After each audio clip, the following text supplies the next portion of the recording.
Hello beautiful friends, thank you so much for joining me. Welcome to today's major square between Saturn and Uranus. It is the defining signature of 2021, which is going to lead us into 2022 and up until October of that year. It's really big. I am describing some of the historical significance of this transit in my blog, so I'm not going to go into that so much in this post. This is more going to be about the personal significance and the kind of the social significance that we might see unfolding this year. But as usual, I want to begin by expressing my respect and gratitude to Wurundjeri and Waimārō people of the Kulin Nations. I'm speaking to you from their lands, which are stolen and unceded, and I pay my big respect to their elders past, present and becoming. Big shout out to all First Nations people who are tuning in wherever you might be, and to everybody who has taken the time to tune in. So today's square is the first of 3 exact squares that Saturn and Uranus are going to make this year. The first is today, the second is on the 16th of June, and the third is on Christmas Day. That will be fun.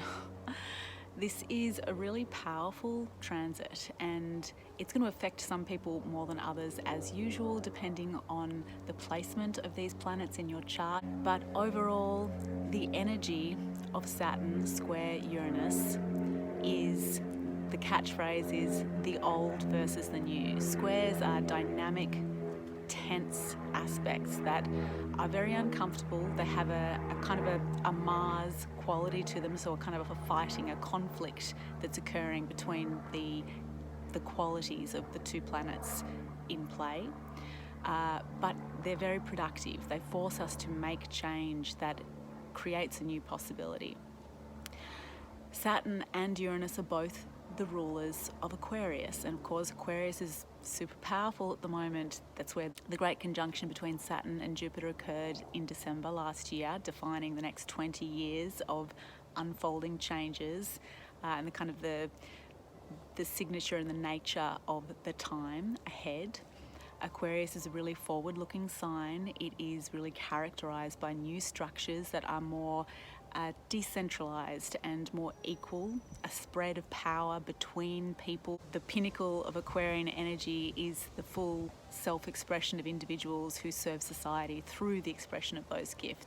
And Saturn is the traditional ruler of Aquarius, and is very concerned with structures, as Saturn is in Capricorn, but where Saturn in Capricorn represented old structures of hierarchical power, of traditional kind of uses of power and energy, fossil fuels, banking, those really kind of rigid, hierarchical, patriarchal structures. Saturn in Aquarius is quite different. It is also about structure, but it's more about these decentralized networks of power, circular interplays of power between different groups who are aligned based on what they believe in, based on what they value and care about. Uranus is the modern ruler of Aquarius, and it was discovered around the time of the French Revolution. So it is, by its nature, a revolutionary energy, and it rules science, it rules innovative change and discoveries and developments, intuition, energetic shifts in possibility. It also rules disruption, chaos, rebellion, revolution, and it is very much the energy that we are experiencing in the world right now. And of course it's in Taurus, and Taurus is the sign of resources, of the earth, of our body, of food. So over this next 2 years, I was going to say 12 months, but 2 years, because the final square between Saturn and Uranus happens on the 12th of October 2022. And this aspect is going to be in play all of 2021, but it will be exact these 3 times. So we are going to see these big changes that are happening in our own lives personally and on the global stage in relation to what we value and how we use our resources. There is this possibility that for many of us, we are seeing right now the area that these two planets are calling our attention to in our own lives. Wherever there is tension, breakdown, unexpected events, difficult, painful experiences that require us to step up and take a new level of responsibility, things that may feel very unclear, that may feel overwhelming, and at this stage possibly insurmountable, they're not insurmountable. This is the thing. We have 3 passes in 2021 at the issue that is being brought to our attention in this particular square this week. And this is the work that we're going to be doing all year long, socially, collectively, and personally. Where this occurs in your chart will give you an indication of what the themes are. We kind of touched on this a little bit last week, in last week's post as well, for the new moon, but where Uranus and Saturn are in the sky, where they're transiting in your chart, shows you the kind of the area where the major themes are being activated. However, there's also another aspect that you can look at in your chart if you're interested to understand how you can best maximize the possibilities in these transits, and that is to look at where Saturn and Uranus are actually falling in your chart. The houses they fall in, the signs that they fall in, show you the particular dynamics that these planets are asking you in your life to work with. So that's a good thing to look at that can give you some more clues about how these transits are playing out for you, and the constellation of that transiting energy, where we're being asked to work now, and how that's playing out personally in our lives is being shown where those planets sit in our natal charts. Uranus represents liberation and awakening through chaotic and unexpected, sometimes shocking experiences. Saturn is calling us to grow up, to mature, to take responsibility for ourselves, to build new structures that are more fair and more expansive and more forward-looking. And in that dynamic with Uranus, that free us from old patterns, old calcified fears that have led to the construction of behaviours that keep us actually stuck in a pattern of being which is not liberating at all, but which we cling to because it has provided us with a sense of security over a long period of time. Uranus is coming in to wake us up, to say, that's not working for you, and we know it.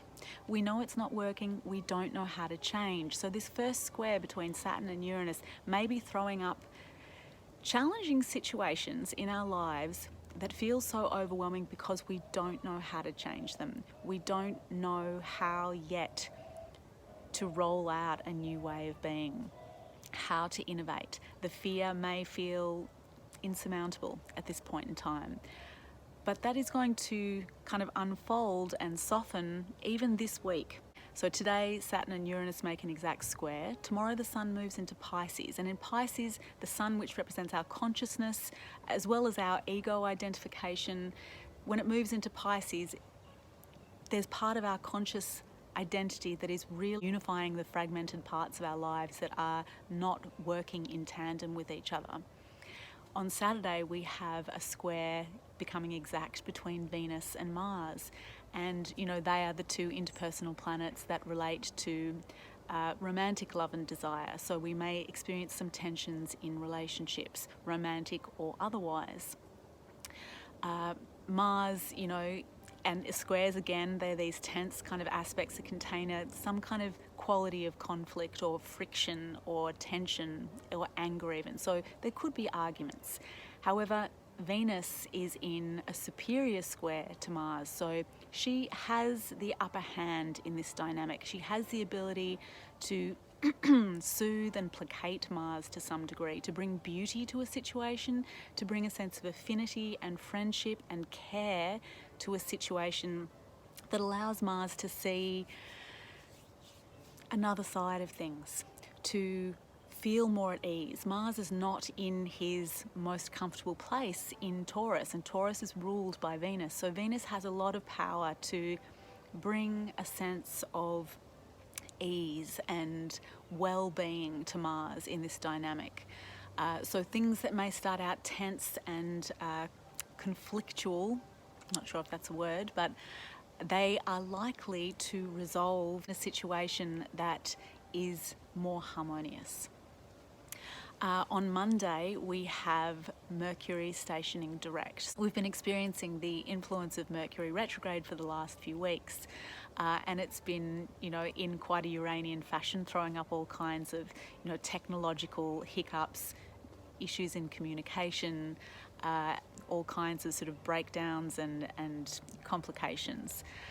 When Mercury stations direct, it slows down to its most intense speed, which means that we're quite likely going to feel certain intensity in those areas of communication, possibly technology.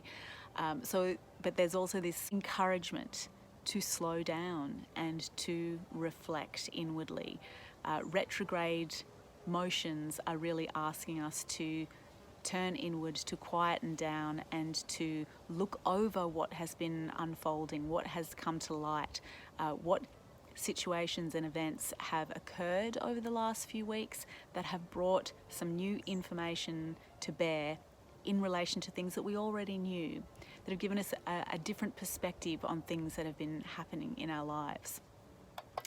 So Mercury is about to pick up some speed next week, and over the next week as well we'll have Venus moving into Pisces, where she's exalted.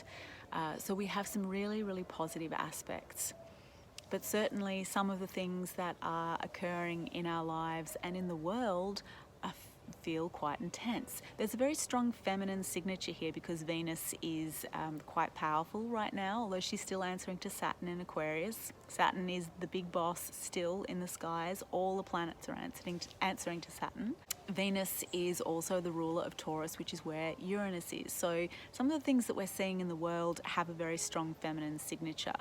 And also an earth-related signature, environmental signature, this kind of need to take more care of our world, major weather events and earth events that are going to push us this year as these three squares continue to play out, push us to make changes in relation to how we use the Earth's resources, how we take care of the planet that we call home and the inhabitants that we share it with.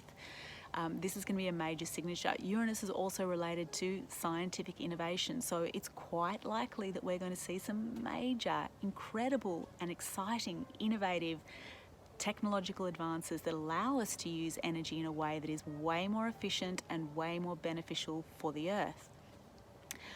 We may also see the rise of some female figures this year, the continuing rise of female figures who are very, very powerful and influential, and who are in the service of the greater good. I also feel like we may well see the continuing expansion of influence of progressive representatives, because they are really utilising the highest potential of both the Saturnian energy and the Uranian energy. They're mature, sober, disciplined, hard-working, justice warriors at a political level, and yet they're radical as well, and they're radically concerned with creating a better life for the greatest number of people. So we may see that happen as well. I noticed a few things in the news today that are very Saturn square Uranus. Today in Australia, Facebook has shut down all news outlets' accounts on Facebook. That is, Uranus is technology, is the internet. Saturn is this restrictive, dominating force that says no and puts up restrictions and boundaries. I also saw today that news has emerged in relation to the abduction of Princess Latifah from Dubai, who was abducted by her own father, the ruler of Dubai, who has placed her under house arrest. Both sisters actually placed them under house arrest. That is extremely Saturnian, the domineering force of a patriarchal power. And this new emergence of information, this awakening insight into what's going on, and the kind of agitation towards some kind of justice measure. Major snowstorms in Texas, which have, arisen the call for better technologies for the use of energy.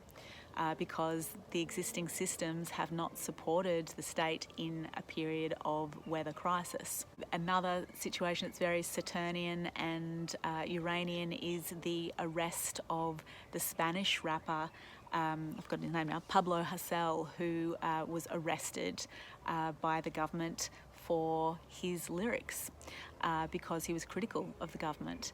And there's this, social justice movement arising around him and his freedom, as there is all over the world right now. We're seeing this, the repression of Saturn and the rebellion of ordinary people who are seeking liberation against those oppressive forces. We're going to see that play out again and again and again all year long at that global scale, and in ways that are maybe more subtle in our own lives, where we are experiencing restrictions, obstacles, limitations. Saturn also rules the things that we fear the most. It calls us to take responsibility. That can feel overwhelming right now. Also because I forgot to mention that the moon is conjunct Uranus in Taurus today as well, which amplifies our feeling. The moon's exalted in Taurus, but it is really amplifying the feeling around that need for change, the possibility of insight and awareness, but also potentially the feeling of fear. We are going to get things wrong this year. We are not going to get it right this go. We're being shown in this particular square what the work is, where the work needs to be done, where basically things need to change. That may not be clear just yet. Mercury is still retrograde, and this is big, big work. It's going to take us all year and into next year to fully transform it, but we will. There's every indication that we will. And in the accompanying blog post to this video, I go into some of the historical examples of this square that are really very inspiring and hopeful in terms of what is possible as a result of these tensions and the work that we're being compelled to do. And that is certainly true at a personal as well as a social level. So don't lose hope in this moment if you feel overwhelmed. Very quickly we're going to see that the moon, that emotional kind of activator, as it triggers all these planets moving through the zodiac, it's making some very beautiful closing aspects as it moves out of each sign. And that is kind of indicative that what feels overwhelming at the moment and maybe really frightening is going to very quickly become manageable, and we will gain greater insight into this unfolding process. The other thing that's really important, I think, to understand about this square is that it's part of a 45-year-long synodic cycle, the cycle in which these two planets meet together. Uranus is a very slow-moving planet. Saturn is much faster. So this particular cycle began in 1988 with the conjunction of Saturn and Uranus in Capricorn. And that coincided with, I cover this in the blog post, a whole lot of major structural upheaval in the world that ultimately led to a huge experience of liberation for millions of people around the world. The fall of the Berlin Wall, the restructuring and the fragmentation of the USSR, etc., etc. So that was the seeding of this particular cycle, these changes in social structures, these changes in personal liberation and the potential to grow new structures in our lives. So if you were around in 1988, it's worth thinking about what began for you in that year in terms of the structures of your life, in terms of the big innovations that kind of have unfolded over the next 20 years, 30 years. So the two planets met again in an opening square in 1999 and 2000, and then they were in the reverse signs to the signs they're currently in now.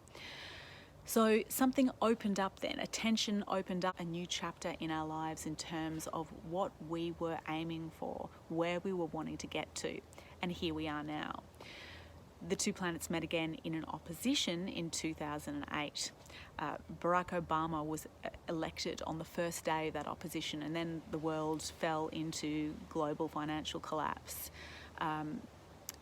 Taurus rules money and resources, and Uranus is chaotic, shocking change. We are currently in a closing square with these two planets in the reverse to their opening square positions, and this is referred to by the famous astrologer Dane Rudhyar as a crisis in consciousness. So what we may be experiencing now is literally that, a crisis in consciousness. What does this mean? What am I going to do? How do I do this? What do I want my life to look like? How do I make that happen? Maybe I don't know what I want exactly. Maybe I do know what I don't want. I don't know how to avoid that. It's a crisis in consciousness. But that is very productive, because over time, we're going to get a lot clearer about what that means for us personally and about what we need to do. Each time the two planets come together in an exact square this year, we're going to get more information. We're going to have more tools. We're going to be pushed again to take more change. So this is a gradual process that is going to unfold all year. But it may be helpful to look back at 2008, 1999 and 2000 and 1988, if you were around in that time, to see what was being built and what was being broken down, what was being innovated, what was being awakened in each of us at those times. Because this is a story that is continuing from those places. So there is a trajectory, a narrative that is connected between these events. Because of the highly electrical and kind of shocking nature of Uranus in Taurus, which relates to the body, some of this overwhelming energy we may experience this year may require a more focused intention towards grounding. There are a whole range of practices that you may well already employ, that you may want to exercise on a regular basis this year, especially when that anxiety kind of rises. Practices like just being in nature, yoga, meditation, breathing practices. Aquarius is an air sign, Uranus is an air planet, so breathing is immensely powerful for bringing us back down into our bodies. And practices like EFT, there's a short video on my channel, but there are lots of other YouTubers who have done great videos about how to practice that very simple and very effective technique, which also grounds that kind of electrical energy and anxiety in our bodies, which is very much fueled by issues of self-worth. And Taurus rules self-worth. Also, because Venus is powerful and Uranus is in Taurus, however we can make our lives more beautiful, however we can give prominence to the things that we truly, deeply value in life, that will help us to build structures around them and for them for the future. In Aquarius represents the audience. So when things become really intense, it might help to step back and just watch what's playing out around us. We can learn a lot from watching. We don't have to be participating in the rebellion, in the reactive revolution. Uranus wants to move forward very fast, and we're going to see some of that reactive, rebellious behaviour, and then from the other side, the force of Saturn pressing down on that Uranian rebellion. And Saturn has the upper hand this year, so we will see, some terrible examples of repressive governmental and other forces on, the voices of people who are seeking liberation.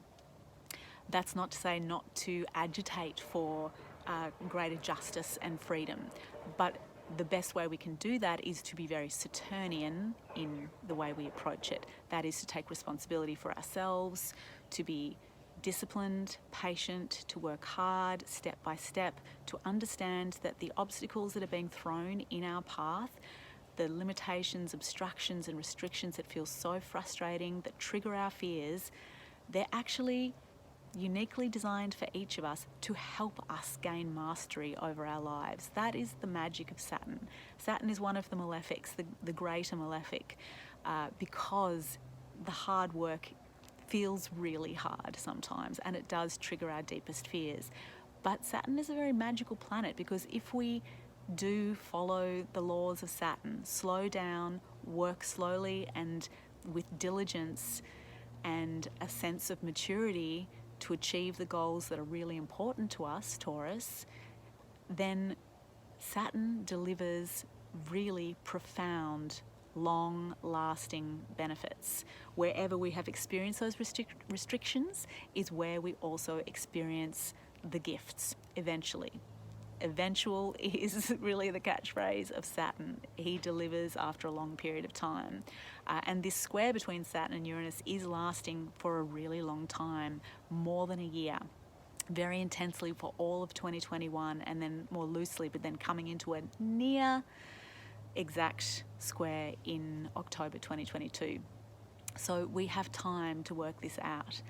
If we feel like we're failing, it doesn't matter because we're going to learn a huge amount from our mistakes and our failures right now.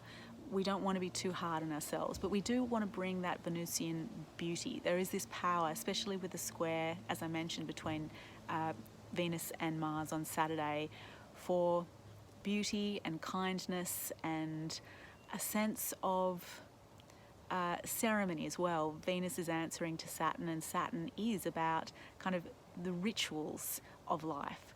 So if we can bring beautiful rituals to difficult situations, whether that's just by honouring ourselves and our attempts to achieve what's important to us and our failures, and to do something kind to ourselves, to honour the efforts that we're making, or to make gestures of beauty to the people that we love that maybe we are experiencing tensions with. These things could make a really big difference as well.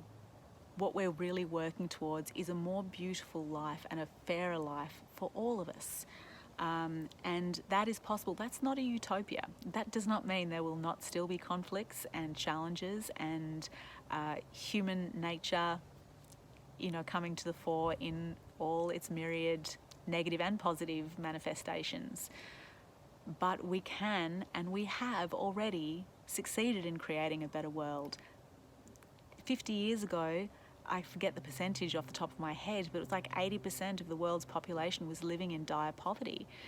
Now that is not the case. The percentage is very, very low. We are moving incrementally towards a better life for everybody. And this Aquarian era, which leads eventually into the Aquarian age, this is all preparation. This is all training for that full possibility. And over the next 20 years, we're going to see huge strides in that area. And there will be new challenges that we're going to have to face in relation to that do relate to technology and control and all of that sort of stuff. But step by step, we will address those things as we always do. We are moving forward, and that's something to really keep in mind. This transit may also be bringing up issues relating to tendencies towards workaholism, tendencies to believe that we have to give up so much in order to survive.